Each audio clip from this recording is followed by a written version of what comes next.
আসসালামু আলাইকুম ওয়া রাহমাতুল্লাহ। প্রিয় শিক্ষার্থী বন্ধুরা, আশা করি সবাই ভালো আছো। আরো একটা অত্যন্ত গুরুত্বপূর্ণ কমপ্লিটিং স্টোরি নিয়ে তোমাদের সামনে উপস্থিত হয়েছি। এটা প্রত্যেকটা ক্লাসের জন্য খুবই গুরুত্বপূর্ণ। আর স্টোরিটি আমি সুন্দরভাবে ভেঙে ভেঙে অর্থ করে তোমাদেরকে বুঝিয়ে দেবো। অবশ্যই ভিডিওটি শেষ পর্যন্ত দেখো। আর এই ধরনের স্টোরি যদি বা প্যারাগ্রাফ অথবা গ্রামেটিক্যাল আইটেম যেটাই তুমি দেখতে চাও, অবশ্যই চ্যানেলে চলে যাও। প্লেলিস্ট করে সবগুলা বিষয় আলাদা আলাদা করে প্রত্যেকটা শ্রেণীর জন্য আলাদা আলাদা করে দেওয়া আছে। তোমরা খুব সহজেই সেখান থেকে যে কোনো বিষয় শিখে নিতে পারবে। তো আর কথা না বাড়িয়ে চলো যাই মূল ভিডিওটি দেখে আসি। আজকের স্টোরিটি হচ্ছে slow and steady wins the race অথবা the hare and the tortoise. তো এই স্টোরিটি কেমন হতে পারে আমরা দেখিনি। ওয়ান্স আপন এ টাইম, কোনো একটা সময়, দেয়ার লিভড এ হেয়ার, একটা খরগোশ বসবাস করতো ইন এ ফরেস্ট, কোনো এক জঙ্গলে।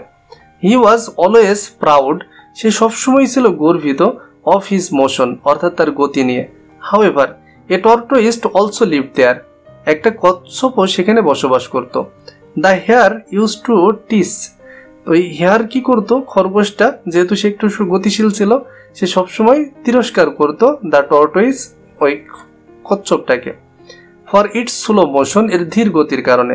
ওয়ান ডে, একদিন, দ্য হেয়ার ওয়াজ ওয়াকিং, খরগোশটি হাঁটছিল থ্রু দ্য জঙ্গল, জঙ্গলের মধ্য দিয়ে। সাডেনলি, হঠাৎ করে, হি স দ্য টর্টয়েস, সে দেখলো যে ওই কচ্ছপটি, সে কচ্ছপটিকে দেখেছিল। ইট ওয়াজ মুভিং, এটা নড়ছিল ভেরি স্লোলি, খুবই আস্তে আস্তে। The hare laughed at it, তখন কি করলো, খরগোশটি তাকে নিয়ে হাসলো, সেইং, এবং বলল, হারি আপ, দ্রুত করো, ইউ আর টু স্লো, তুমি অনেক ধীর গতির। Can't you move a little faster, তুমি কি আর একটু জোরে যেতে পারো না, লাইক মি, আমার মতো। হিয়ারিং সো, এই কথা শুনে, the tortoise felt very angry, তখন কচ্ছপটি খুবই রেগে গেল। বিং এংরি, রাগান্বিত হয়ে, দ্য টর্টয়েস সেইড, খরগোশটি বলল, why don't we run a race, কেন আমরা একটা দৌড় প্রতিযোগিতা করছি না। অ্যান্ড সি, এবং দেখি, হু উইন্স দ্য রেস, কে এই দৌড় প্রতিযোগিতায় জেতে।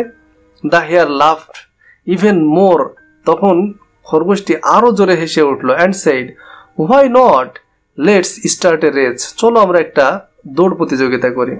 দ্য নেক্সট মর্নিং, পরের দিন সকালে, দে স্টার্ট দেয়ার রেসেস, তারা তাদের দৌড় প্রতিযোগিতা শুরু করলো। The hare ran so fast, তখন খরগোশটি খুব দ্রুত দৌড়ালো। That the tortoise remained far behind, এত জোরে দৌড়ালো যে কচ্ছপটি তার অনেক পিছনে পড়ে গেল। So the rabbit looked back, তখন ওই খরগোশটি পিছনের দিকে তাকালো। But there was no trace, মানে কোনো চিহ্নই খুঁজে পেল না, অব দ্য টর্টয়েস, ওই কচ্ছপটির, অ্যাট অল, এমনকি। দেন দ্য হেয়ার থট, এরপরে খরগোশটি ভাবলো, that he might win this race, সে অবশ্যই তো রেসটি জিতে যাবে। হেন্স, অতঃপর, হি টেক এ রেস্ট, সে বিশ্রাম নেওয়া শুরু করলো। Under a nearby tree, নিকটের একটা গাছের নিকটে। বাট আনফর্চুনেটলি, কিন্তু দুর্ভাগ্যক্রমে, হি ফেল এ স্লিপ সোন, সে খুব শীঘ্রই ঘুমিয়ে পড়ল। অন দ্য কন্ট্রারি, অন্যদিকে, দ্য টর্টয়েস রান স্লোলি, ওই খরগোশটি, কচ্ছপটি খুব স্লো দৌড়াচ্ছিল, অর্থাৎ ধীরে দৌড়াচ্ছিল, বাট স্টেডিলি, কিন্তু নিয়মিত। And in a very short time, এবং খুব অল্প সময়ের মধ্যেই, it passed by the sleeping hare, এটা ওই ঘুমন্ত খরগোশকে পার করে চলে গেল। When the hare woke up, যখন ওই খরগোশটি উঠল ফ্রম স্লিপিং, ঘুম থেকে, হি লুকড অ্যারাউন্ড, সে চারদিকে তাকালো।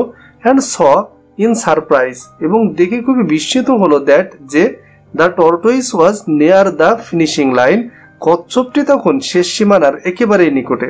So the hare ran as fast as he could, সুতরাং খরগোশটি যত দ্রুত পারে সে দৌড়াতে শুরু করলো, টু রিচ দ্য লাইন, ওই লাইনটিতে পৌঁছানোর জন্য। But it was too late, কিন্তু তখন অনেক দেরি হয়ে গেছিল, ফর হিম, তার জন্য।